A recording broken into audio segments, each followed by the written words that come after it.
அப்போஸ்லர் 3வது அதிகாரம் 11-12. Acts of the Apostles chapter 3 verses 11 and 2. குணமாக்கப்பட்ட சப்பானி பேதுருவையும் யோவானையும் பற்றி கொண்டிருக்கையில் ஜனங்கள் எல்லாரும் பிரமித்து சாலமோன் மண்டபம் எண்ணப்பட்ட மண்டபத்திலே அவர்களிடத்திற்கு ஓடி வந்தார்கள். பேதுரு அதை கண்டு ஜனங்களை நோக்கி, இஸ்ரவேலே, இதை குறித்து நீங்கள் ஆச்சரியப்படுகிறது என்ன? நாங்கள் எங்கள் சுயத்தினாலாவது எங்கள் சுய பக்தியினாலாவது இவனை மடக்க பண்ணினோமோ என்று நீங்கள் எங்களை நோக்கி பார்க்கிறது என்ன? ஆமென். சோ அப்போஸ்தலர் 3 நம்ம அப்போஸ்தலர் 3 இந்த முதல் வசனங்கள் 1-10 போன பாட்டுல பார்த்தோம். ஸோ நீங்க பார்க்காதவங்க இதுக்கு போன பார்ட் 12, அப்புறம் பார்ட் 10 and 11. ஸோ இந்த முந்தின பார்ட்ஸ் எல்லாம் பார்த்தீங்கன்னா இதோடைய கண்டினியூஷன் இருக்கும்.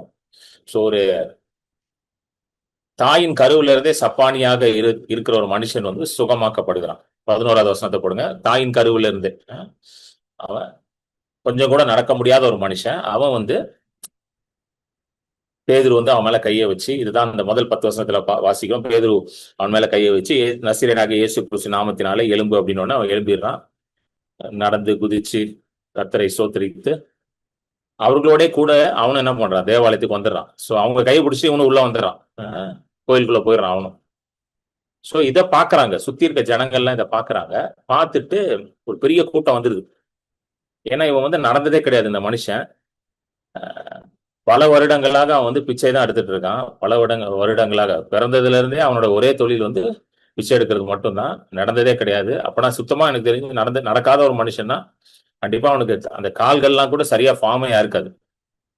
அப்படியே ரொம்ப சூம்பி போய் ரொம்ப ரொம்ப வீக்கா இருந்திருப்பான். சரியான கால்களுக்குள்ள இருந்திருக்காது. எதுவுமே அவன் சரீரத்துல எதுவுமே ஒழுங்கா இருந்திருக்காது. ஆனா அப்படிப்பட்ட ஒரு மனுஷன் இப்போ சுகமாயிட்டான். ஒரே நிமிஷத்துல ஒரே நொடியில சுகமாயிட்டான். அது நசரேயனாகிய இயேசு கிறிஸ்து நாமத்தினால், it is by the power in the name of Jesus சுகமாயிட்டான். இத பார்த்த உடனே ஒரு பெரிய கூட்டம் வந்துருச்சு. எப்பவுமே அற்புதங்கள் அடையாளங்கள் ஜனங்களை ஈர்க்கும். Miracles, signs and wonders will always attract people. Amen. So எங்க நிறைய அற்புதம் நடக்குது, எங்க நிறைய விடுதலை நடக்கிறது, எங்க நிறைய சுகம் நடக்குது, அப்படிப்பட்ட இடங்கள்லாம் பார்த்தீங்கன்னா நிறைய பேர் தேடி வருவார்கள். நிறைய பேர் அந்த இடத்துக்கு நாங்களும் ஒரு அற்புதத்தை பெற்றுக்கொள்ளணும், ஒரு சுகத்தை பெற்றுக்கொள்ளணும், ஒரு விடுதலை பெற்றுக்கொள்ளணும் வருவாங்க. ஏன்னா எல்லா மனுஷனுக்கும் என்ன தேவைப்படுகிறது என்றால் ஒரு விடுதலையும் ஒரு அற்புதமும் தேவைப்படுது. Every man needs a miracle. Every man is looking for healing. Hallelujah. So it attracts people. Miracles always attract people. அதனால இயேசுவோட ஊழியத்தையும் பார்த்தீங்கன்னா திரளான ஜனங்கள் எப்பொழுதும் அவரை பின்தொடரி கொண்டே இருந்தார்கள். Wherever he goes, a large multitude of people was always following him. Amen. எப்பொழுதும் பின்னாடி தொடர்ந்து கொண்டு போயிட்டே இருக்கிறாங்க. ஸோ அதே போல இங்கேயும் என்ன ஆகுது, ஒரு பெரிய கூட்டம் வந்துருச்சு. பேதுரு யோவானை இவனை பிடிச்சிட்டு தேவாலயத்துக்குள்ள போயிட்டாங்க. அங்க சாலமோனின் மண்டபம், சாலமன் ஸ்பாட்ஸ் அப்படின்னு ஒரு இடம் இருக்கும். அங்க இயேசுவும் நிறைய அந்த இடத்துல நின்று பிரசங்கம்லாம் பண்ணியிருக்கிறாரு.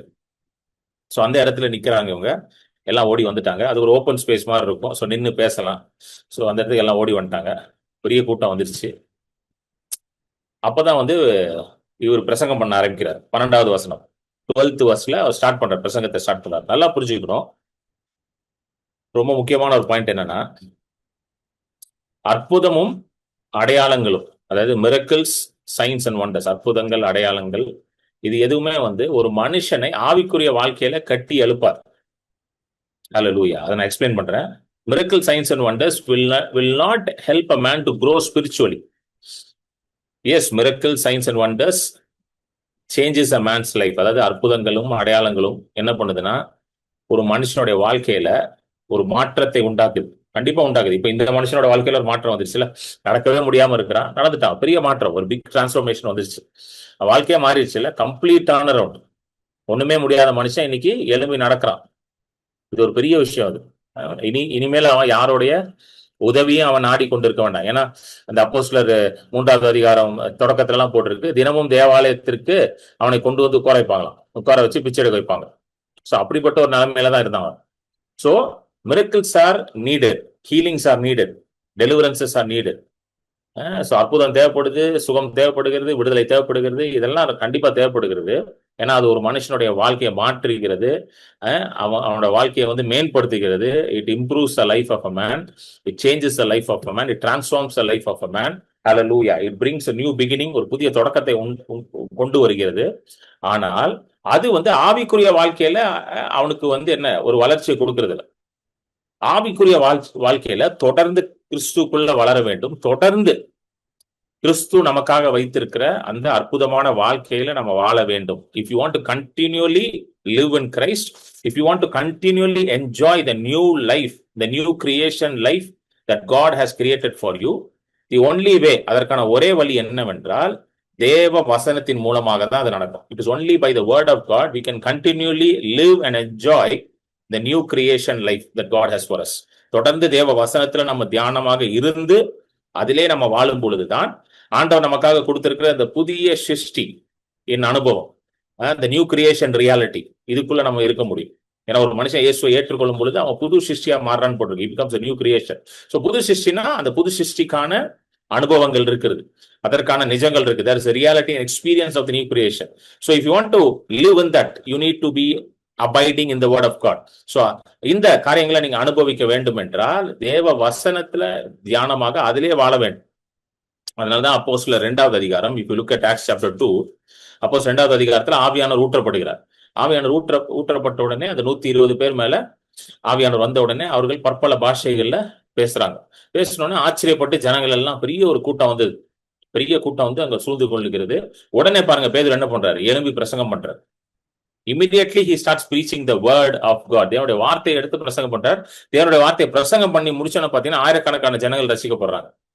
Immediately on that day thousands of people are being saved. ஏன்? தேவனுடைய வார்த்தை அங்க பிரசங்கம் பண்ண பட்டுச்சு. ஹல்லேலூயா. 120 பேர் மேலதான் ஆவியானவர் விழுந்தாரு. ஆனா பேதுரு எழும்பி பிரசங்கம் பண்ண உடனே 120 3000 மாறிடுச்சு. 120 + 3000. அதுதான் தேவனுடைய வார்த்தையின் வல்லமையா இருக்குது. ஏன்னா தேவனுடைய வார்த்தை வந்து ஒரு மனுஷனுடைய இருதயத்தை மாற்றுகிறது. தேவனுடைய வார்த்தை வந்து ஒரு மனுஷனை வந்து உடைந்து போன மனுஷனை வந்து திரும்பவும் கட்டி எழுப்புகிறது. தேவனுடைய வார்த்தை வந்து ஒரு மனுஷனுக்கு ஒரு புதிய ஆரம்பத்தை கொண்டு வருது. சோ வார்த்தை பிரசங்கிக்கப்படும் பொழுதே அற்புதங்களும் நடக்க ஆரம்பிக்குது. So when the word is preached, signs, healings, miracles and all these things will start following it. அதனாலதான் தேவனுடைய வார்த்தையை அதிகமாக பிரசங்கிக்க வேண்டும். That's why it's very important to preach the word of God. ஹல்லேலூயா.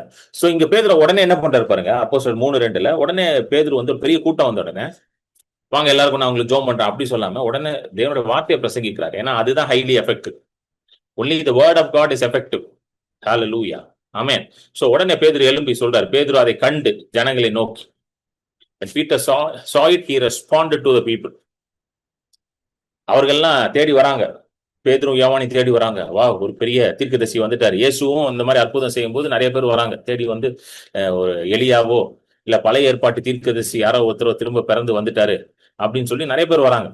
அதே போல இவருக்கும் நடந்திருக்கும், நிறைய பேர் வந்திருப்பாங்க. வா, இப்ப இயேசுன்னு ஒருத்தர் இருந்தார், அவர் போயிட்டாரு, இப்ப இன்னொரு புதிய தீர்க்கதரிசி ஆண்டவர் எழுப்பிட்டாரு, அவரும் பயங்கரமா அற்புதம் எல்லாம் செய்யறாரு, அடையாளங்கள்லாம் நடக்குது அப்படின்னு பெரிய கூட்டம் வந்து ஃபாலோ பண்ண ஆரம்பிக்கும். அதை யூஸ் பண்றாரு. அந்த ஆப்பர்ச்சுனிட்டி யூஸ் பண்ணி பேதுரு உடனே தேவனுடைய வார்த்தையை பிரசங்கிக்கிறார். ஹல்லேலூயா. ஆமென். சோ ஆவிக்குரிய வாழ்க்கையில இன்னும் அதிகமாக கிறிஸ்துக்குள்ள வளர வேண்டும் என்றால் ஒரே வழி தேவனுடைய வார்த்தை தான். இத பேதுரு வந்து தன்னுடைய நிருபத்திலையும் எழுதுறார். Peter writes this in one of his epistles, in one of his letters to the early church. அது எங்க வருதுன்னு பாத்தீங்கன்னா 1 பேதுரு 2 1 போடுங்க. 1 பேதுரு 2 1 2 3 அந்த 3 வசனங்கள். 1 பேதுரு 2. இப்படி இருக்க கர்த்தர்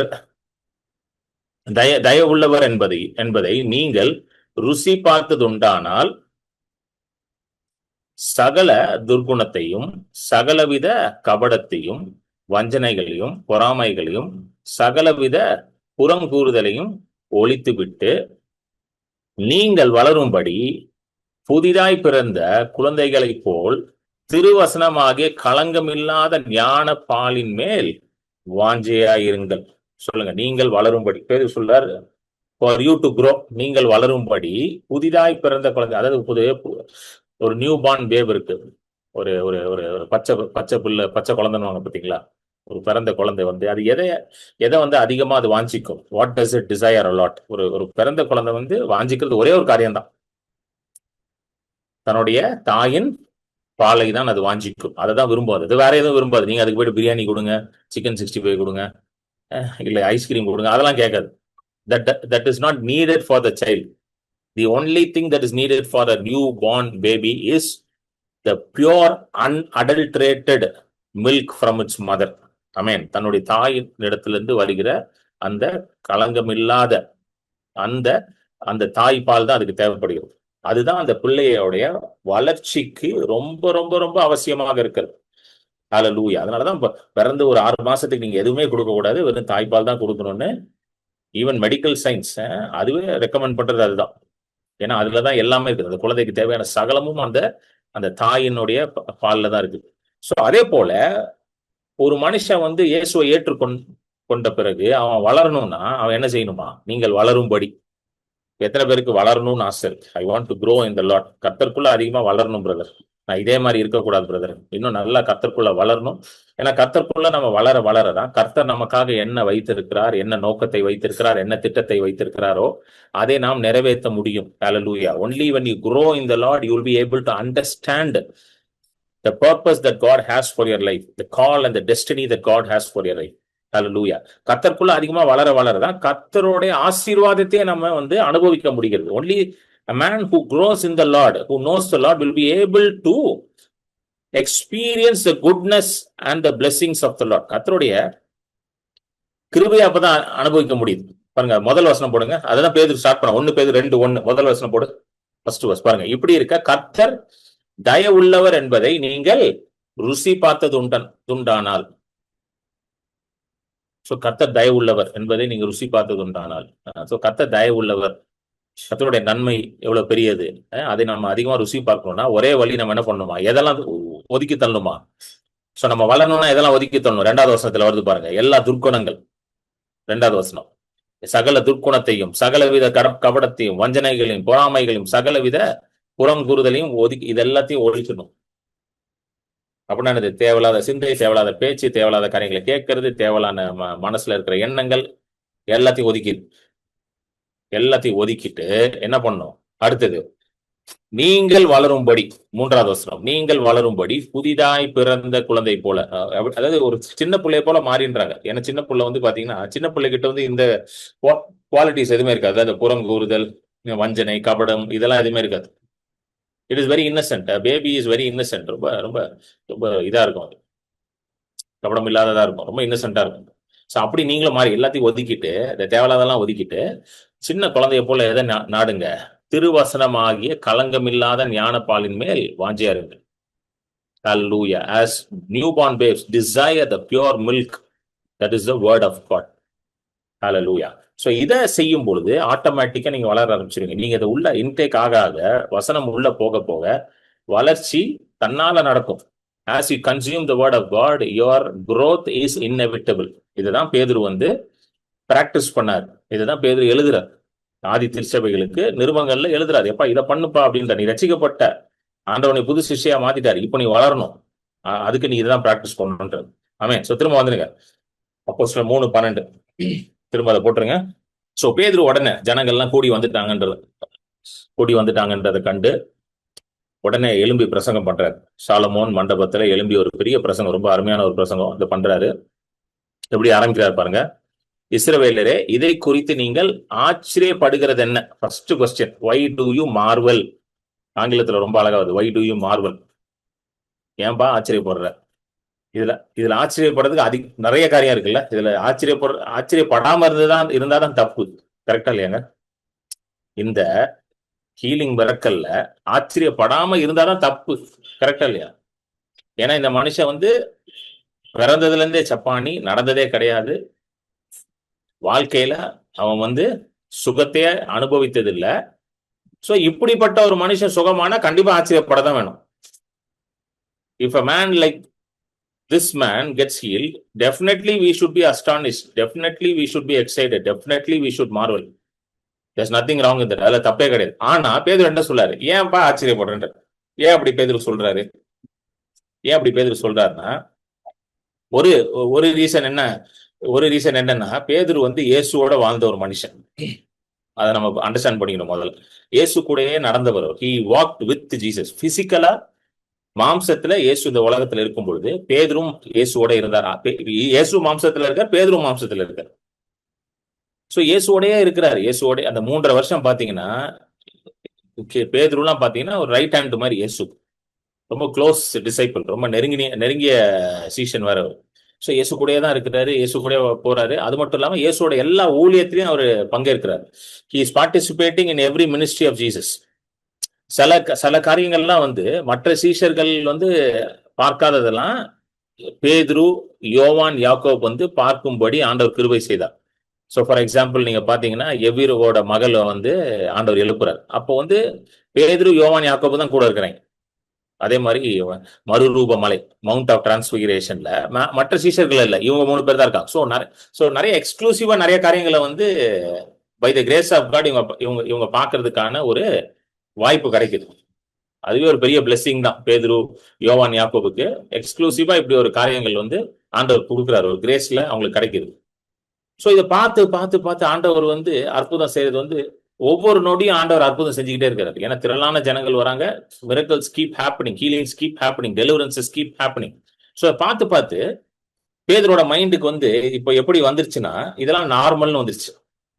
நல்லா புரிஞ்சுக்கோங்க, this is normal, this is normal. Hallelujah சொல்லுங்க, this is normal. If you are a Christian, miracles and healings is normal. நீங்க ஒரு விசுவாசி என்றால், நீங்க ஒரு இயேசுவை ஏற்றுக்கொண்ட ஒரு மனுஷன் என்றால், இயேசுவை விசுவாசிக்கிற மனுஷன் என்றால், இந்த அற்புதங்கள், அற்புத சுகங்கள், இது எல்லாம் வெரி வெரி நார்மல். இதெல்லாம் ரொம்ப சாதாரண காரியம். ஹல்லேலூயா. ஏன்னா இயேசு இருக்கிற இடத்துல இதெல்லாம் ரொம்ப சாதாரணமா நடக்கும். இதைதான் பேதுரு பார்த்துட்டார் தன்னுடைய வாழ்க்கையில. இந்த 3.5 வருஷம் இயேசு கூட இருக்கும் பொழுது அவர் பார்த்தது என்னன்னா, இயேசு ரொம்ப நார்மலா பண்றாரு. இயேசு ரொம்ப அலட்டிக்கலாம் இல்ல, ரொம்ப கஷ்டப்படல, ரொம்ப பந்தா பண்ணல, ரொம்ப ரொம்ப நார்மலா ஈஸியா எல்லாரையும் வரவங்க எல்லாரும் என்ன பண்றாரு, சுகமாக்கிட்டே இருக்கிறார். ஒருத்தரை கூட இயேசு இடத்துல வந்த ஒருத்தர் கூட வியாதியோட திரும்பி போகல. வந்தவர்கள் எல்லாம் சுகத்தை பெற்றுக்கொண்டுதான் திரும்பி போறாங்க. வேற வசனமே சொல்லிக்கிறது, he healed them all. அவர் எல்லாவற்றையும் சுகமாக்கினார் போட்டு, எல்லாரையும் சுகமாக்கினார் போட்டு, சகல வியாதிகளையும் சகல பிணியாரிகளையும் அவர் சுகமாக்கினார். எல்லாரும், everybody who came to him with all kinds of sicknesses were healed. ஹல்லேலூயா. இந்த வியாதி அந்த வியாதி, எப்படிப்பட்ட வியாதியா இருந்தாலும் சரி, எவ்வளவு வருஷம் வியாதியா இருந்தாலும் சரி, 38 வருஷம் படுத்திருக்கான், அவனே சுகமாறான். இந்த மனுஷனுக்கு இந்த மனுஷன் பிறவில இருந்தே இருக்கிறான், இந்த சப்பானி, இவன் சுகமாகறான். சோ இது நார்மலா இருக்கு இயேசுக்கு. லாசரு மரித்து 4 நாள் ஆயிடுச்சு, எழும்புறாரு. For Jesus it was very normal because God wants to set his children free. Amen. ஏன் ஜீசஸ் இது ரொம்ப நார்மலா செய்தார் என்றால், தேவனுடைய சித்தம் என்னன்னு பாத்தீங்கன்னா, தன்னுடைய பிள்ளைகள் எல்லாம் விடுதலையோட இருக்கும். Hallelujah. God wants to set his children free. That is why miracles and healings are normal for a Christian. Hallelujah.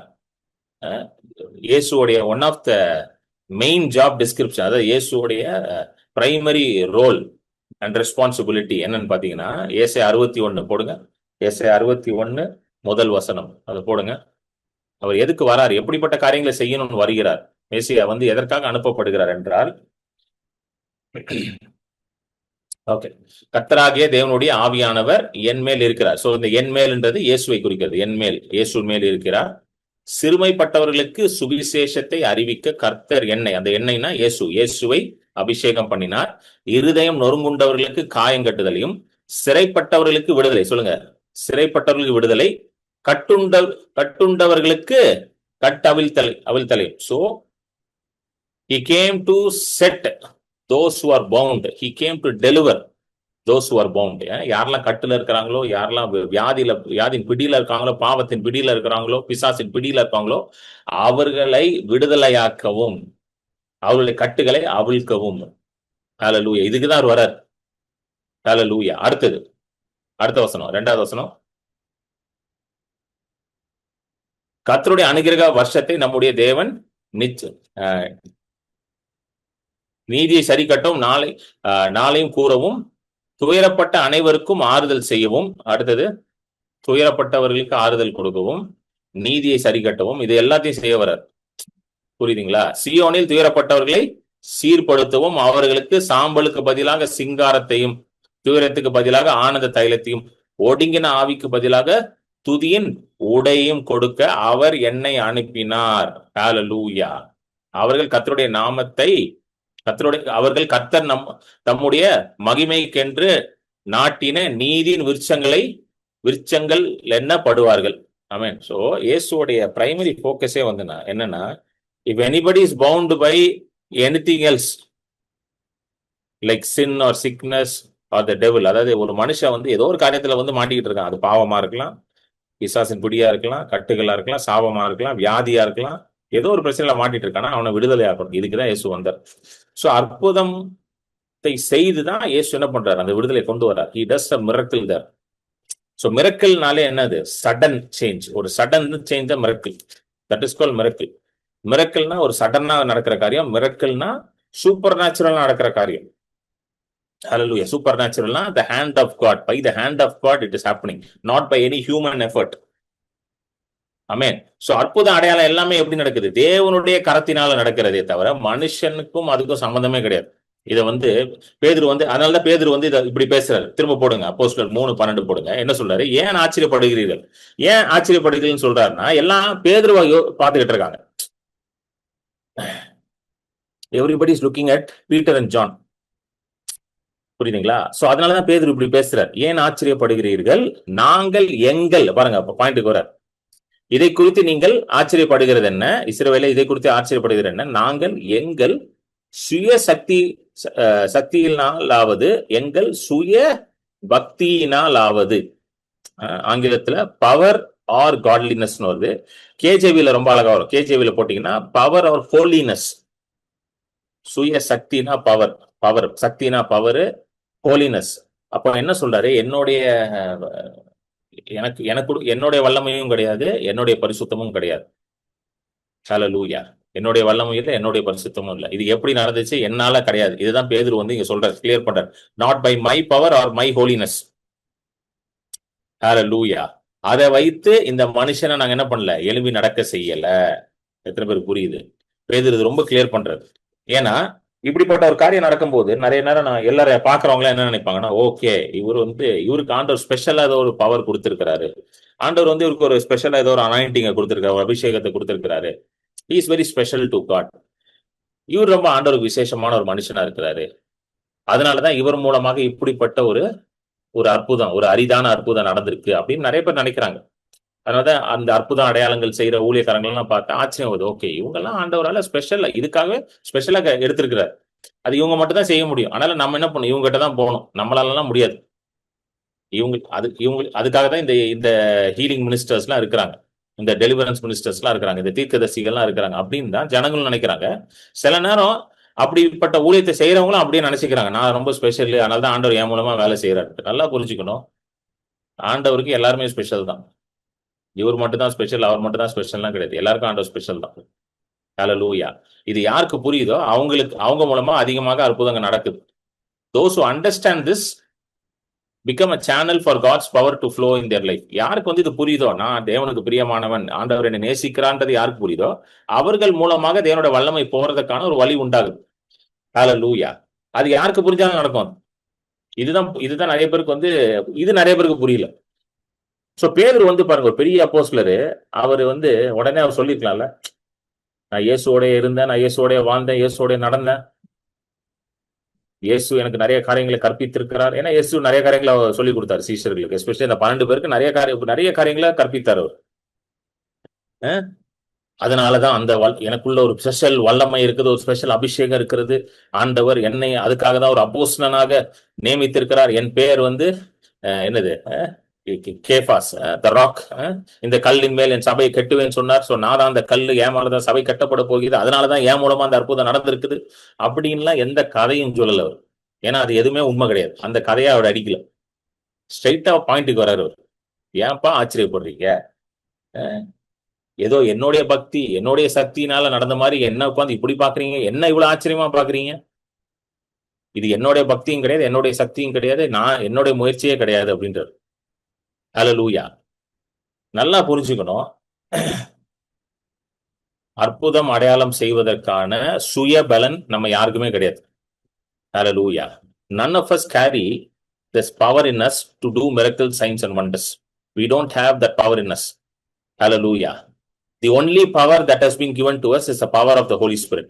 நமக்குள்ள இருக்கிற ஒரே வல்லமை அது பரிசுத்த ஆவியானவர் மூலமா வந்த வல்லமை தான். நமக்கு தனியா ஒரு வல்லமையும் கிடையாது. எத்தனை பேருக்கு புரியுதுங்க? How many people to understand? தனியா நமக்கு ஸ்பெஷலா வல்லமை எல்லாம் கிடையாது. பரிசுத்த ஆவியானவரால நமக்கு கொடுக்கப்பட்டிருக்க ஒரு வல்லமை. Through the Holy Spirit we have been given authority. So ஆவியானவர் அப்போஸ்தலர் 2ல வந்து பேதுரு எழும்பி என்ன பிரசங்கம் பண்ணாரு? கடைசி நாட்களிலே மாம்சமான யாவர் மேலும் என் ஆவியை ஊற்றுவேன் சொன்னாரா? யோவேல் தீர்க்கதரிசி சொன்னது நிறைவேறி, மாம்சமான யாவர் மேலும். சோ எல்லார் மேலும் ஆண்டவர் ஆவியை ஊற்றுகிறார். தன்னை விசுவாசிக்கிற எல்லார் மேலும் தேவன் ஆவியை ஊற்றுகிறார். அப்போ அதே வல்லமை, இந்த டுனாமிஸ் பவர், பரிசுத்த ஆவி உங்களிடத்தில் வரும்போது நீங்கள் பலனடைந்து, ஹல்லேலூயா சொல்லுங்க, பரிசுத்த ஆவியானவர் என் மேல் இருக்கிறார், நான் பலனடைந்திருக்கிறேன். ஆமென் சொல்லுங்க திரும்ப, பரிசுத்த ஆவியானவர் என் மேல் இருக்கிறார், நான் பலனடைந்திருக்கிறேன். பரிசுத்த ஆவியானவர், but you shall receive power when the Holy Spirit has come upon you. I have the Holy Spirit upon me, therefore I have the power. சொல்லுங்க, I have the Holy Spirit upon me, therefore I have the power. அந்த power தான் இது dunamis power. இந்த power தான் பேதுரு மேல இருந்துச்சு. அதனாலதான் பேதுரு தெளிவா சொல்றாரு, எப்பா இது ஏன் பவர் கிடையாது, என்னுடைய வல்லமை கிடையாது, not my power. Hallelujah, it is not my power, not my godliness. My godlinessனா நான் ஏதோ ரொம்ப பக்தியா இருக்கிறேன், நான் ரொம்ப பரிசுத்தமா இருக்கிறனால ஆண்டவர் இதை கொடுக்கல. பரிசுத்த ஆவியானவரை கிருபையாக என் மேல் அவர் ஊற்றி இருக்கிறார். இன்றைக்கு நீங்களும் நானும் பரிசுத்த ஆவியை பெற்றிருக்கிறது காரணம் ஆண்டவர் கிருபையாக நமக்கு அதை கொடுத்திருக்கிறார். You cannot earn the Holy Spirit. எத்தனை பேருக்கு புரியுது இந்த ஸ்டேட்மெண்ட்? எத்தனை பேருக்கு புரியுது? You cannot do anything to earn the Holy Spirit. பரிசுத்த ஆவியானவரை பெற்றுக்கொள்றதுக்கு நாம் எந்த முயற்சியும், அதாவது முயற்சின்னு அப்படி சொல்றது, சரீரத்துல, அதாவது மாம்சீகத்துல எந்த முயற்சியும் செய்து அதை நம்ம பெற்றுக்கொள்ள முடியாது. மாம்சத்துல ஹல்லேலூயா, அது விசுவாசத்தினாலதான் நடக்குது. மாம்சத்துக்கும் அதுக்கு சம்பந்தமே கிடையாது. ஆமென். இயேசு வந்து தன்னுடைய சீஷர்களுக்கு இந்த மினிஸ்ட்ரி ட்ரைனிங் கொடுப்பாரு. மத்தேயு 10, லூக்கா 9, 10 எல்லாம் பாத்தீங்கன்னா மினிஸ்ட்ரி ட்ரைனிங், டீச்சர்களை எடுத்து ட்ரெயின் பண்ணுவார் மினிஸ்ட்ரி பண்றதுக்கு, ஊழியம் பண்றதுக்கு. அற்புதம் அடையாளம் பண்ணணும், சுகத்தை கொண்டு வரணும், பிசாசுகளை துரத்தணும், எப்படி பிரசங்கம் பண்ணணும், அதெல்லாம் பயங்கரமா ட்ரைனிங் கொடுப்பாரு. அதுல மத்தேயு 10ல பாத்தீங்கன்னா 10:1 போடுங்க. மத்தேயு 10:1 12 சீஷர்களை அழைப்பாரு. மத்தேயு 10:1. அப்பொழுது அவர் தம்முடைய 12 சீஷர்களையும் தம்மிடத்தில் வரவழைத்து அசுத்த ஆவிகளை துரத்தவும், நல்ல கவனிங்க, வரவழைத்து அசுத்த ஆவிகளை துரத்தவும் சகல வியாதிகளையும் சகல நோய்களையும் நீக்கவும் அவர்களுக்கு அதிகாரம் கொடுத்தார்.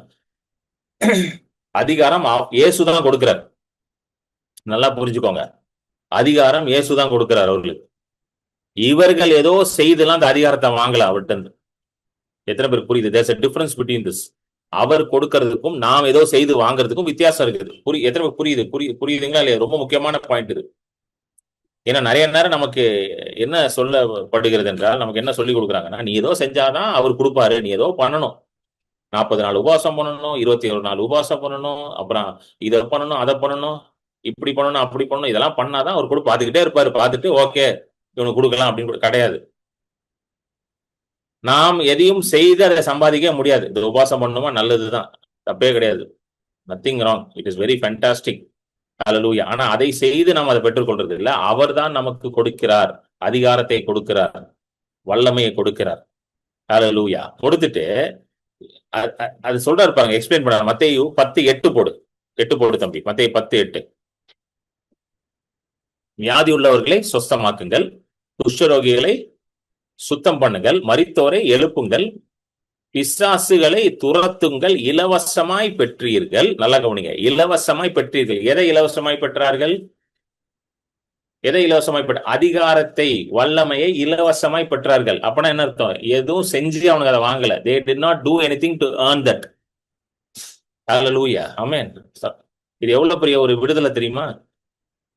பல ஆண்டுகள் முன்பதாக எனக்கு இந்த சத்தியத்தை ஆண்டவர் வெளிப்படுத்தும் போது அவ்வளவு ஒரு சந்தோஷம். ஆகா, அப்போ இது ஆண்டவர் எனக்கு இலவசமா தான் கொடுக்குறாரு.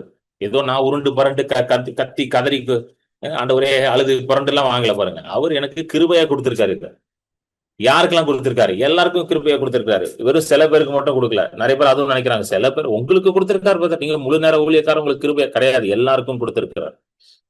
தன்னை விசுவாசிக்கிறவர்கள் எல்லாருக்கும் இது உண்டு. ஏனென்றால் யோவான் 1ல போட்டிருக்கு, தன்னை விசுவாசிக்கிறவர் எல்லாருக்கும் புத்திரர் என்று அழைக்கப்படுகிற அந்த ஸ்லாக்கியம் கொடுக்கப்பட்டிருக்கு. For those who have received him, he has given him the privilege to be called the sons of God. ஹல்லேலூயா. அவருடைய நாமத்தின் மேல் விசுவாசம் உள்ளவர்களாய் அவரை ஏற்றுக்கொண்டவர்கள் எத்தனை பேர்களோ, சொல்லுங்க, அவரை ஏற்றுக்கொண்டவர்கள் எத்தனை பேர், அப்ப இயேசு விசுவாசிக்கிறவர்கள் எத்தனை பேர்களோ அத்தனை பேர்களுக்கும் தேவனுடைய பிள்ளைகள் ஆகும்படி அவர்களுக்கு அதிகாரம் கொடுத்திருக்கிறார். Those who believe him, those who have received him, he has given them the right to become the children of God. Those who believe in his name. நீங்க விசுவாசிக்கிறீங்களா? By right you are the children of God. Hallelujah. Amen. Thank you Jesus. So திரும்ப போட்டு மத்தேயு 10:8 இலவசமாய் பெற்றீர்கள். சொல்லுங்க, இலவசமா ஆண்டவர் எனக்கு வல்லமையை கொடுத்திருக்கார், இலவசமா ஆண்டவர் எனக்கு அதிகாரத்தை கொடுத்திருக்கார், அதனால இலவசமா கொடுத்துட்டார். எப்பா நான் உனக்கு ஃப்ரீயா தானே கொடுத்தேன், நீ போய் எல்லாருக்கும் கொடு, எல்லாரையும் போய் சுகமாக்கு, எல்லா பிசாசையும் துரத்து, எவனா கட்டுல இருக்கானோ அவன் கட்டுகளை உடைச்சு அவனை விடுதலையாக்கு, எவனா வியாதியில இருக்கானோ அவன் மேல கையை வச்சு அவனை சுகமாக்கு. ஹல்லேலூயா. எவனா மரித்து போயிருக்கானோ அவனை போய் எழுப்பு. ஏன்னா உனக்கு இந்த கிருபையை நான் இலவசமா கொடுத்திருக்கேன். All the gifts of the Holy Spirit are grace gifts. எல்லா ஆவிக்குரிய வரங்களும் அது கிருபா வரங்கள். It is a grace gift. ஹல்லேலூயா. எத்தனை பேருக்கு புரியுது? கிரேஸ் கிஃப்ட்னா என்னது? நம்ம ஏதோ பண்ணிடலாம், அதை வாங்க முடியாது, அவரா கொடுக்கறதா அது. ஹல்லேலூயா. அவரா தான் நம்ம கொடுத்திருக்கிறார். He has given to us. By grace we have received all these gifts. ஹல்லேலூயா. எத்தனை பேருக்கு புரியுதுங்க? எத்தனை பேருக்கு புரியுது? எத்தனை பேர் சந்தோஷமா இருக்குது கேட்கறதுக்கு? ஆண்டவர் கிருபையா கொடுத்திருக்காருன்னு கேட்கறதுக்கு எவ்வளவு சந்தோஷமா இருக்கு பாருங்க.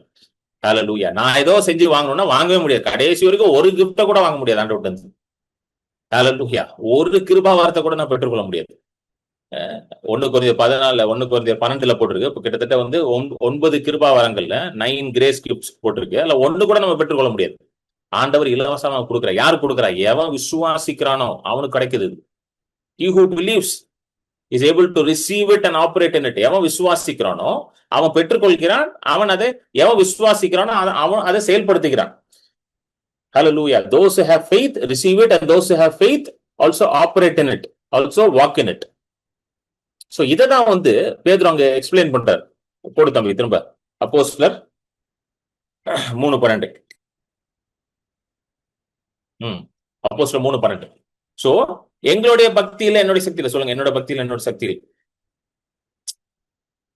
ஹீலிங் மினிஸ்ட்ரியில எனக்கு ரொம்ப பிடிச்சதே தான். நான் எப்படிப்பட்ட வியாதி இருந்தாலும் நான் போய் கை வச்சிருவோம். போயிட்டு எப்படிப்பட்ட வியாதி எவ்வளவு மோசமா இருக்குன்னு சொன்னாலும் நான் யோசிக்க மாட்டேன்.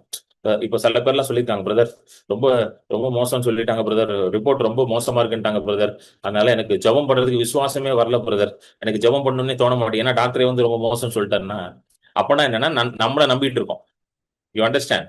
If you're looking at the report and if you're hesitating to pray, அதாவது ரிப்போர்ட்டை பார்த்துட்டு இல்ல அந்த மனுஷனை, வியாதியில இருக்க மனுஷனை பார்த்துட்டு ஐயோ ரொம்ப மோசமா இருக்காரு, ரிப்போர்ட் ரொம்ப மோசமா சொல்லுது அப்படி நீங்க விசுவாசிக்கிறதுக்கோ இல்ல ஜெபிக்கிறதுக்கோ தயங்குறீங்கன்னா நீங்க யாரை நம்பல? இயேசுவை நம்பல, அவருடைய வல்லமையை நம்பல, அவருடைய அதிகாரத்தை நம்பல, அவருடைய நாமத்தை நம்பல, உங்களை நம்பிட்டு இருக்கீங்க.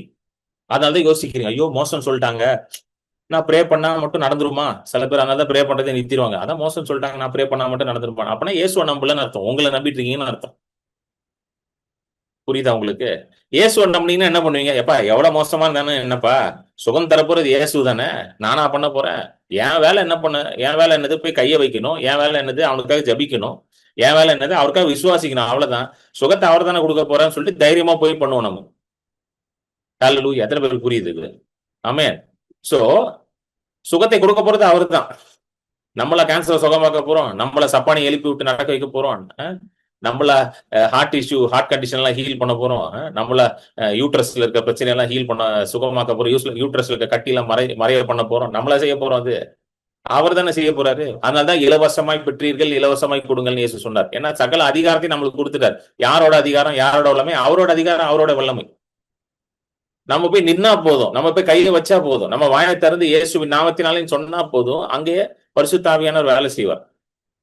இதுதான் பேதுரு சொல்றாரு, எப்பா இது நான் கிடையாது, என் அதிகாரம் கிடையாது, என்னுடைய பரிசுத்தம் கிடையாது, என்னுடைய ஒழுக்கம் கிடையாது, என்னுடையதே கிடையாதுன்றார். It is not me, it has nothing to do with me and, it is only by his grace.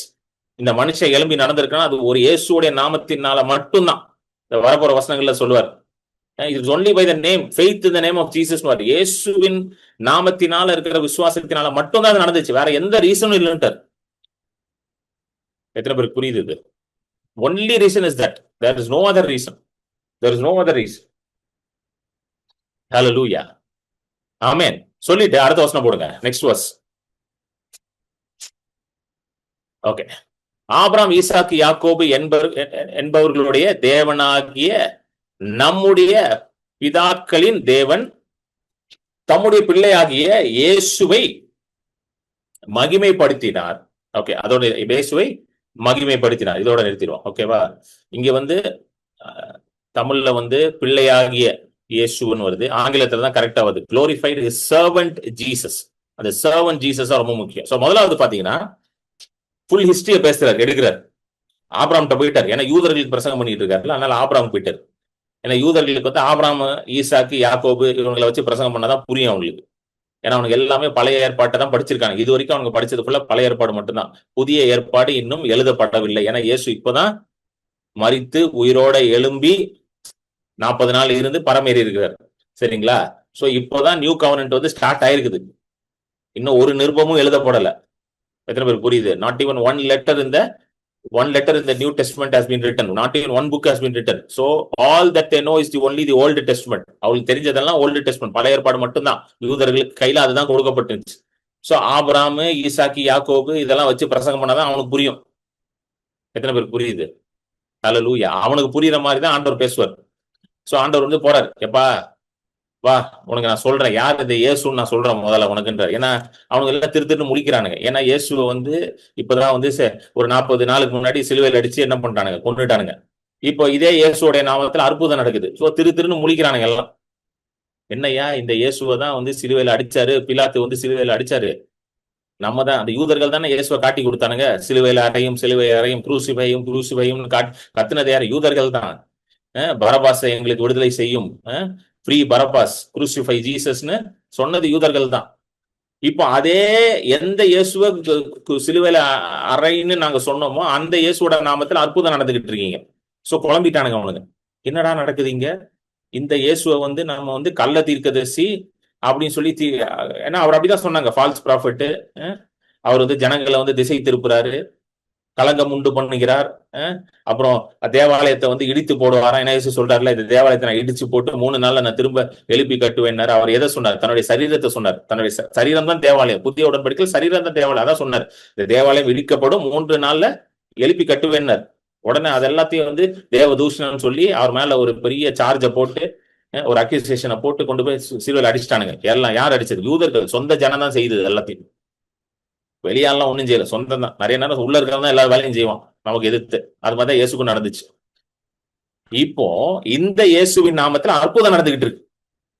அவனுக்கு என்ன நினைச்சானுங்க யூதர்கள்? இந்த இயேசுவை கொண்டு போய் சிலுவையில் அடிச்ச உடனே எல்லாம் அவ்வளவுதான், முடிஞ்சிருச்சு, சாப்டர் முடிஞ்சிச்சு, இனி வந்து இயேசுவோட நாமத்துல எல்லாம் ஒண்ணும் நடக்காது, அவ்வளவுதான், அவர் கொண்டுட்டோம், கொண்டு புதைச்சாச்சு அவரை, அவ்வளவுதான் அப்படின்னு நினைச்சிட்டு இருந்தாங்க. That's all, is era is over, அவருடைய டைம் முடிஞ்சிச்சு, அவ்வளவுதான் அப்படின்னு சொல்லிட்டு நினைச்சானுங்க. ஆனா அவங்களுக்கு ஒண்ணு புரியல, இயேசுதான் மேசியான் என்பது அவர்களுக்கு புரியல. They did not understand that Jesus was the promised Messiah. பழைய உடன்படிக்கை, பழைய ஏற்பாடுல தீர்க்கதரிசிகள் மூலமாக சொல்லப்பட்ட மேசியா இயேசு, இந்த இயேசுதான், இந்த பெத்லஹேம்ல பிறந்த இந்த இயேசுதான், நாசரேத்துல வளர்ந்த இந்த இயேசுதான், கலிலேயால இருந்து ஊழியத்தை தொடங்கின இந்த இயேசுதான், அந்த இயேசுன்றது அவங்க யாருக்குமே புரியல. அதனால இப்ப திருன்னு முழிக்கிறானுங்க. என்னடா நடந்துச்சு? அவரோட சீஷர்கள்லாம் இவ்வளவு வல்லமையா இருக்கிறானுங்க. இயேசு வந்து சிலுவையில அடிச்சிட்டோம், ஆனா இந்த சீஷர்கள் எல்லாம் இவ்வளவு வல்லமையா இருக்கிறானுங்க. ஏன்னா நிறைய யூதர்கள் வந்து இயேசு உயிரோட எழும்பினார்ன்றதே விசுவாசிக்கல. அது ஒரு பிரச்சனை அங்க போயிட்டு இருந்துச்சு. அந்த எஸ்பெஷலி இந்த பரிசேயர் சதுசேயர்லாம் இயேசு உயிரோட எழும்பினார்ன்றத ஜனங்கள் அறியக்கூடாதுன்றதுக்காக அதை அப்படியே மூடி மறைச்சாங்க. அதெல்லாம் மூடி மறைச்சாங்க. ஏன்னா அது தெரிஞ்சிருச்சுன்னா ஒரு பெரிய ஒரு எழுப்புதலே வந்துடும், ஒரு ரெவல்யூஷனே வந்துடும் அப்படின்றதுக்காக மறைச்சிட்டானுங்க எல்லாத்தையும். இப்போ அவனுங்க எல்லாம் யோசிக்கிறாங்க, எப்படிரா இந்த பேதுருலாம் அவரோட சீஷரு, இவர் என்னடான்னா இயேசுவோட நாமத்துல பெரிய பெரிய அற்புதம் எல்லாம் செய்யறான்னு யோசிக்கும் போதுதான் டக்குன்னு உடனே என்ன பண்றாரு? பேதுரு எழும்பி யார் இந்த இயேசுன்றத முதல்ல அவங்களுக்கு சொல்றாரு. Who's this Jesus? நீ சிலுவையில் அடிச்ச பத்தி யார் அவர் யாரு? ஆபிரகாம், ஈசாக்கு, யாக்கோபு என்பவர்களுடைய தேவனாகிய நம்முடைய பிதாக்களின் தேவன் தம்முடைய பிள்ளையாகிய இயேசுவை மகிமைப்படுத்தினார். சோ அவர் என்ன சொல்றாரு, எப்பா இந்த இயேசு யார் தெரியுமா? நம்மளுடைய முற்பிதாக்கள் ஆபிரகாம், ஈசாக், யாக்கோபு இருக்காங்களா, அவங்களுக்கு ஒரு தேவன் இருக்கிறார். ஃபுல் இது டீடைல் கொடுக்குறாரு. ஆபிரகாம் பிதான் நீ சொல்ற. ஏன்னா யூதர்கள்லாம் ரொம்ப பெருமையா சொல்லுவானுங்க, நாங்கள் ஆபிரகாமின் பிள்ளைகள் அப்படின்னு. அந்த யோவான் 8 எல்லாம் இயேசுவோட பெரிய ஆர்குமெண்ட் போகும். அப்பெல்லாம் அவங்க சொல்லுவாங்க, நாங்களாம் ஆபிரகாமோட பிள்ளைகள் அப்படின்னு ரொம்ப பெருமையா பேசுவானுங்க யூதர்கள். யார் தெரியுமா அந்த இயேசு? ஆபிரகாம், ஈசாக்கு, யாக்கோபு, நம்மளோட முற்பிதாக்களின் தேவன் ஒருத்தர் இருக்கிறார் பாத்தியா? யாரு? யாவே, யெகோவா தேவன். அந்த தேவனுடைய பிள்ளைதான்ப்பா இந்த இயேசு. ஆங்கிலத்துலதான் கரெக்டா வருது. Jesus is the servant of the God of Abraham, Isaac and Jacob. அதான் சர்வன்ட் ஜீசஸ். ஏன் சர்வன்ட் ஜீசஸ் நீங்க போட்டிருக்கு பாத்தீங்கன்னா, பழைய ஏற்பாட்டுல இயேசு ஒரு ஊழியக்காரனாக தான் தீர்க்கதரிசிகள் பேசுறாங்க. வாசிப்போம். ஏசாயா 41, ஏசாயா 42:1 போடுங்க. ஐசாயா 42:1. Behold my servant. ஆங்கிலத்தில் எப்படி வருது? Behold my servant. இதோ நான் ஆதரிக்கிற என் தாசன் அப்படின்னு வருது. கரெக்டா சர்வன்ட் தான் கரெக்ட். சர்வன்ட். ஏன் சர்வன்ட்? ஏன் சர்வன்ட் அப்படின்றாருன்னா, இயேசு though he was a son, நல்லா கேட்டுக்கோங்க, இயேசு குமாரனாக இருந்தாலும் பிதாவின் நேசகுமாரன். Is called as a beloved son of God. இயேசு ஞானஸ்நானம் பெறும் பொழுது ஒரு சத்தம் உண்டாகுது, வானம் திறந்த ஒரு சத்தம் உண்டாகுது, இவர் என் நேசகுமாரன் அப்படின்னு ஒரு சத்தம் வருது. ஹல்லேலூயா.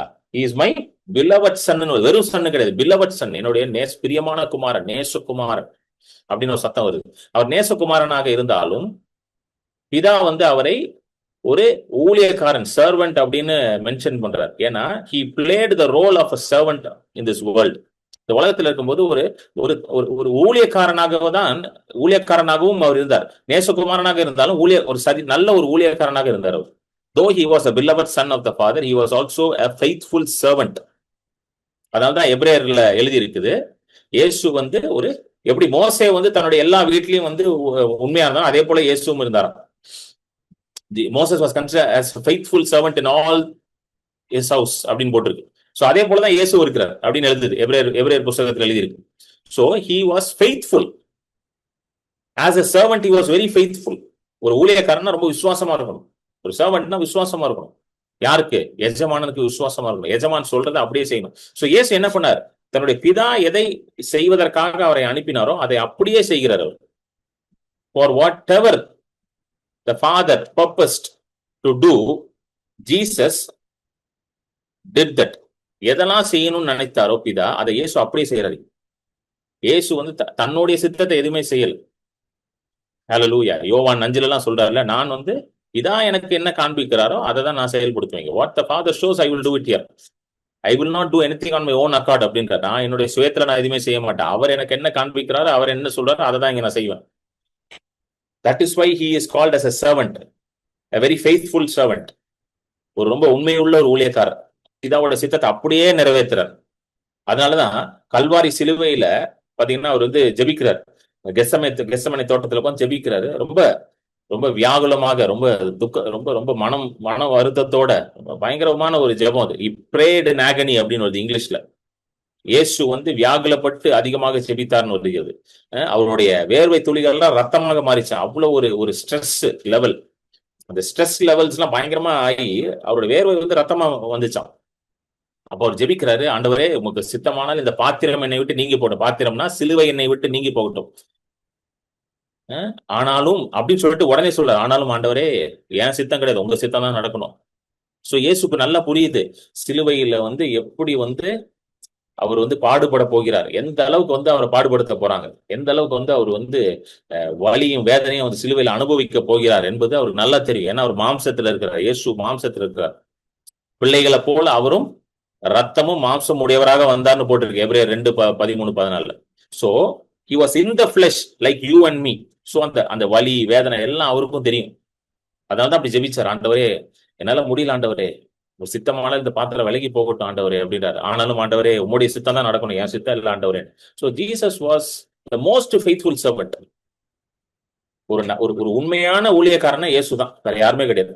அப்படியே பிதா சொன்னதை அப்படியே செய்தார்.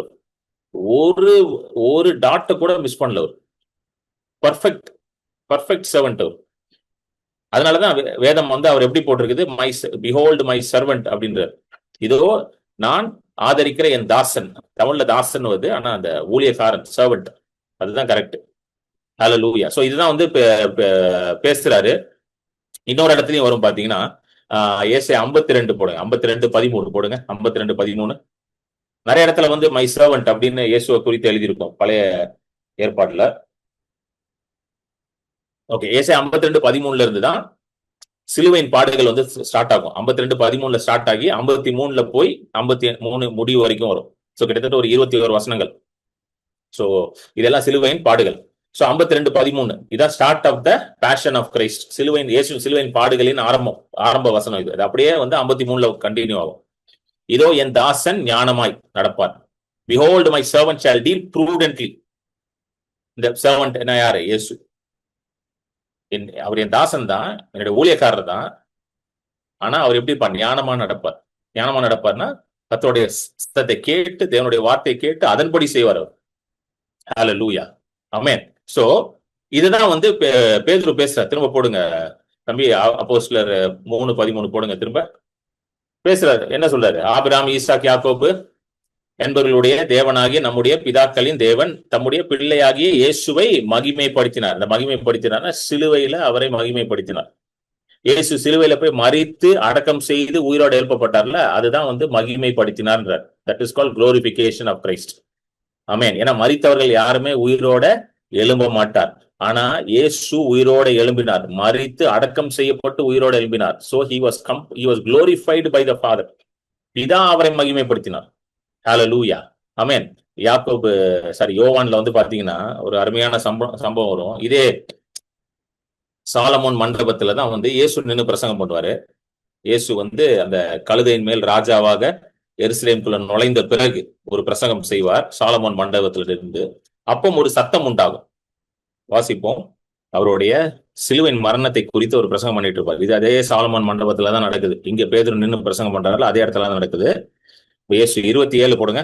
ஓகே, இப்பொழுது என் ஆத்மா கலங்குகிறது. பாருங்க, அதான் சொல்றேன், இயேசுக்கு நல்லா தெரியும் சிலுவையில எப்படி பாடுபட போகிறார் என்று. நல்லா தெரியும். he knows what the pain he is going to go through. வெறும் பாடுகள் மட்டும் கிடையாது, உலகத்தின் பாவத்தை சுமக்க போகிறார். அது ரொம்ப முக்கியம். he is going to take the sin of the entire world upon him. உலகத்தோட மொத்த பாவமும் அவர் மேல வரப்போகுது. The Father laid the iniquity of the entire world upon Jesus. ஏசாயா 53:6 வருது. And he laid upon him the iniquity of us all. நம்முடைய எல்லா அக்கிரமங்களையும் அவர் மேல் வைத்தார். ஏசாயா 53:6 வரும். அந்த வசனத்தை போடு விஜய், குயிக்கா போடு. நாம் எல்லாரும் ஆடுகளை போல வழி தப்பி திரிந்து அவனவன் தன் வழியிலே போனான். அதுதான் பாவம் தான். அவனவன் தன் வழியிலே போனான். கர்த்தரோ நாம் எல்லாருடைய அக்கிரமத்தையும் அவர் மேல் விலப்பண்ணினார். சோ ஆண்டவர் வந்து எல்லாருடைய அக்கிரமத்தையும் தூக்கி யார் மேல? இயேசு மேல வச்சார். அந்த வார்த்தை இனிக்விட்டின்னு வருது ஆங்கிலத்துல. தமிழ் அக்கிரமம் அதுனா guilt and sin of the whole world. உலகத்தோட எல்லாமே, உலகத்தின் பாவத்தை சுமர்ந்து தீர்க்கிற தேவ ஆட்டுக்குட்டின்றதுல யோவான் சாணகன் சொல்றார். உலகத்தின் பாவம் வேறு, ஏன் பாவம் உங்க பாவம் கிடையாது. உலகத்தோட பாவம், எத்தனை கோடியான மக்களுடைய பாவம் வந்திருக்கு இயேசு மேல. அதனாலதான் இயேசு வந்து யோவான் 12 திரும்ப போனாங்க. யோவான் 12:27 சொல்றாரு, நான் ரொம்ப எப்படி இருக்கிறேன், ரொம்ப துக்கமா இருக்கிறேன். 12:27 யோவான். இப்பொழுது என் ஆத்துமா கலங்குகிறது, நான் என்ன சொல்லுவேன்? பிதாவே, இந்த வேலையில் நின்று என்னை ரட்சியும். பாத்தீங்களா, ஆண்டவரே save me from this hour. ஆண்டவரே என்னை ரட்சிங்க. ஏன்னா ஜீசஸ் நல்லா தெரியும் அவர் செய்ய போறது ஒரு சாதாரண காரியம் கிடையாது. உலகத்தையே பாவத்திலிருந்து ரட்சிக்கணும், உலகத்தையே பிசாசின் பிடியிலிருந்து ரட்சிக்கணும், பிசாசின் அதிகாரத்தை எல்லாவற்றையும் என்ன பண்ணணும்? ஜெயிச்சு தன்னுடைய மரணத்தினால மரணத்தின் அதிகாரியான பிசாசை அவர் ஜெயிக்கணும். So the task that was given to Jesus was a Herculean task. Hallelujah. அதனாலதான் அவர் சொல்றாரு, இந்த வேலையிலிருந்து என்னை ரட்சியும் என்று சொல்லுவேனோ ஆகிலும் இதற்காகவே. பாருங்க, இதனாலதான் அவர் பேர் வந்து என்னது? Behold my servant shall deal prudently. என்னுடைய தாசன் ஞானமாக செய்வான்றார். பத்தியா, அதான் அர்த்தம். ஆகிலும் இதற்காகவே இந்த வேலைக்கு வந்தேன். சோ ஜீசஸ் வந்து பாத்தீங்கன்னா பர்ஃபெக்டா இருந்தார். அவர் ஆண்டவர் என்ன செய்தார்? அப்படியே செய்தார்.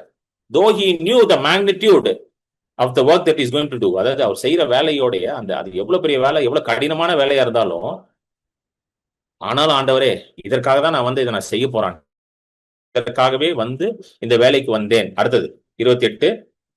அப்போ இயேசு திரும்ப ஜெபிக்கிறாரு, பிதாவின் இடத்துல சொல்றாரு 28வது வசனத்துல, பிதாவே, இப்ப பிதாட்ட சொல்றாரு, பிதாவே உமது நாமத்தை மகிமைப்படுத்தும் என்றார். அப்பொழுது மகிமைப்படுத்தினேன், இன்னும் மகிமைப்படுத்துவேன் என்கிற சத்தம் வானத்திலிருந்து உண்டாயிற்று. அல்லேலூயா. மகிமைப்படுத்துவேன், இன்னும் மகிமைப்படுத்துவேன். Amen. So Jesus was glorified. So the death of Jesus on the cross, according to the world, it is an end. Hallelujah. But it was the glorification of Jesus. யூதர்கள் வந்து அது ஒரு முடிவா பார்த்தாங்க. அவ்வளவுதான், இயேசுவை முடிச்சிட்டோம் அப்படின்னு நினைச்சாங்க. இல்ல, இயேசு மகிமைப்படுத்தப்பட்டார். சோ இப்போ அந்த யூதர்கள் யோசிக்கிறாங்க, என்னடா இந்த இயேசு சிலுவையில் அடிச்சோம், இப்ப இதே இயேசு மகிமையாக சீஷர்கள் வழியா வந்துட்டாரு. ஏன்னா பரிசுத்த ஆவியானவர் சீஷர்களுக்குள்ள இருக்கிறார். இயேசுக்குள்ள இருந்த அதே பரிசுத்த ஆவியானவர் இன்னைக்கு யாருக்குள்ள இருக்கா? சீஷர்களுக்குள்ள இருக்கிறார். சோ பரிசுத்த ஆவியானவர் சீஷர்களுக்குள்ள இருக்காருன்னா இயேசுவே அவங்களுக்குள்ள இருக்காருன்னு அர்த்தம். பரிசுத்த ஆவியானவர் உங்களுக்குள்ள இருக்காருன்னா இயேசு உங்களுக்குள்ள வாசம் செய்து கொண்டிருக்கிறார். You are in Christ and Christ is in you. நீங்கள் என்னிலும் நான் உங்களிலும் நாம் பிதாவிலும் அப்படின்னு சொல்றாரு. அப்படின்னா நம்ம எல்லாம் ஒன்னாயிட்டு இருப்போம். Through the Holy Spirit we are all become one. Hallelujah. So we have been glorified with the same glory that Christ had. Amen. கிறிஸ்துவுக்குள்ள இருந்த அதே மகிமையினால் நாம் மகிமைப்படுத்தப்பட்டிருக்கிறோம். இதுதான் நடந்துச்சு. We have been glorified with the same glory that Christ had. Hallelujah. எத்தனை பேருக்கு புரியுது நான் சொல்றது? ஆமென். சோ இதுதான் வந்து அங்க பேசுறாரு, பேதுரு பேசுறாரு. திரும்ப போட்டு தம்பி முடிச்சிருவோம். We'll finish it today. அப்போஸ்தலர் 3:13. தம்முடைய பிள்ளையாகிய இயேசுவை மகிமைப்படுத்தினார், அவரை நீங்கள் ஒப்பு கொடுத்தீர்கள், பிலாத்து அவரை விடுதலையாக்க தீர்மானித்த போதும் அவனுக்கு முன்பாக அவரை மறுதலித்தீர்கள். ஹல்லேலூயா. ஆமென். Thank you Jesus. So இயேசு சொல்றாரு, எப்பா ஆண்டவர் தன்னுடைய குமாரன், தன்னுடைய தாசன், his servant, he sent his servant Jesus to glorify him. அவரை மகிமைப்படுத்துவதற்காக தான் அனுப்புனார். நீங்க தான் என்ன பண்ணீங்க? அவரை ஒப்பு கொடுத்தீங்க, அவரை கொலை செய்து போட்டீங்க, பிலாத்தின் இடத்துல அவரை ஒப்படைச்சிங்க, அவரை மறுதளிச்சிங்க அப்படின்னு சொல்றாரு. ஹல்லேலூயா. ஆமென். சோ இன்னைக்கு இதோட முடிச்சிருவோம். we'll continue next week. இன்னும் நிறைய காரியங்கள் இருக்கு. சோ நம்ம கண்டினியூ பண்ண ரொம்ப லேட் ஆயிடும். ஹல்லேலூயா. Thank you Jesus. ஆமென்.